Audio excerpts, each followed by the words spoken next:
The company's annual holiday party was supposed to be a celebration, a chance to unwind after a long year. I even took the day off to make it special. My wife, Melissa, had been talking about it for weeks, obsessing over her dress, her makeup, her shoes. I assumed she just wanted to look nice, maybe make an impression. But the moment we stepped into the Grand Hotel ballroom, it became clear her excitement was about the event. It was about the attention.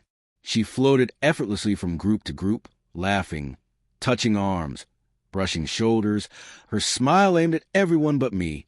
I lingered near the bar with 2 glasses of champagne, watching her dance like she was single. Every man's eyes were on her, and she soaked it in. At first, I tried to play along, to be the supportive husband who didn't mind his wife being the center of attention. But then I saw the way she looked at one co-worker, a tall, smug man named Eric, and something inside me snapped. Humiliation. She laughed at everything he said, leaned in too close, touched his tie as if sharing a private joke. I noticed a few people sneaking glances my way, whispering. One woman even offered me a sympathetic smile, the kind that silently said, "You don't deserve this." My chest tightened, but I kept my composure. I smiled, nodded, pretended not to care. Inside, though, anger churned, steady and silent. Then the moment came that broke whatever restraint I had left. The music shifted to a slow song. Eric extended his hand to Melissa. She hesitated just long enough to look at me, then accepted. My wife, my partner, the woman who had promised me respect, now swayed in another man's arms while co-workers watched. They laughed, whispered, and I stood frozen, every beat of the song pounding against my chest. I told myself it was just a dance, but it wasn't. It was a message, and I understood it perfectly. When the song ended, the room erupted in applause and laughter. Melissa returned, cheeks flushed, eyes sparkling. "Relax," she said, brushing my arm. "It was just a dance. Just a dance." That phrase landed like an insult. I smiled back, not in agreement, but in resolve. I set my drink down, excused myself quietly, and walked to the DJ booth. I leaned in and whispered something.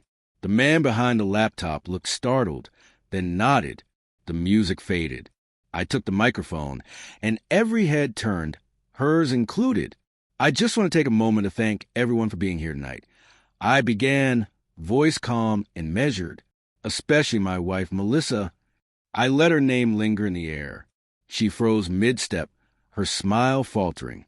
She's been quite the entertainer tonight, and I think she deserves some recognition. A few nervous chuckles rippled through the crowd. I continued. "Melissa always says I don't show her enough appreciation in public. So tonight, I thought I'd change that." I reached into my pocket and pulled out a small velvet box, the one I had planned to surprise her with weeks ago. I opened it slowly. Inside wasn't a necklace. It was her wedding ring. "Here," I said softly, holding it up. "This belongs to someone who respects their marriage. If you find that woman tonight, let me know." Silence swallowed the room.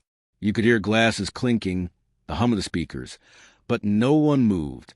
Melissa's eyes widened, her face drained of color. She stepped toward me, whispering, "What are you doing?" I wasn't finished. I set the box on the nearest table.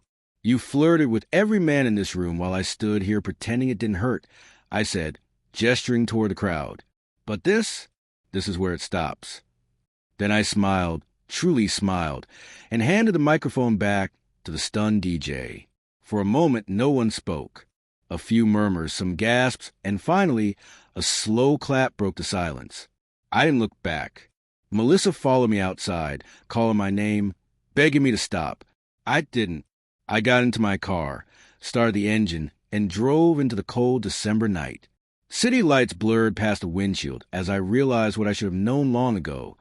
Love doesn't survive on laughter when that laughter comes at your expense. When I got home, I placed a ring on the counter, packed a small bag, and left for a hotel. No texts, no calls, just space.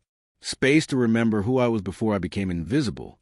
The next morning, my phone overflowed with messages from her, from coworkers, from mutual friends. Some called my actions harsh. Others said I did the right thing. Melissa's texts were desperate, filled with apologies and promises. None of it mattered. For the first time in years, I felt heard, seen, and I understood that silence isn't weakness.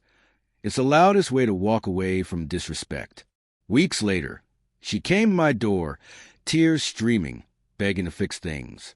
I listened quietly, letting her speak, then said simply, "You can't build a marriage on humiliation." I closed the door, not in anger, but in peace. The night she laughed as if I didn't exist became the night I reminded her and myself that I did. And though walking away broke my heart, it also set me free. Sometimes the most powerful move is revenge or rage. It's the quiet reclaiming of your own dignity.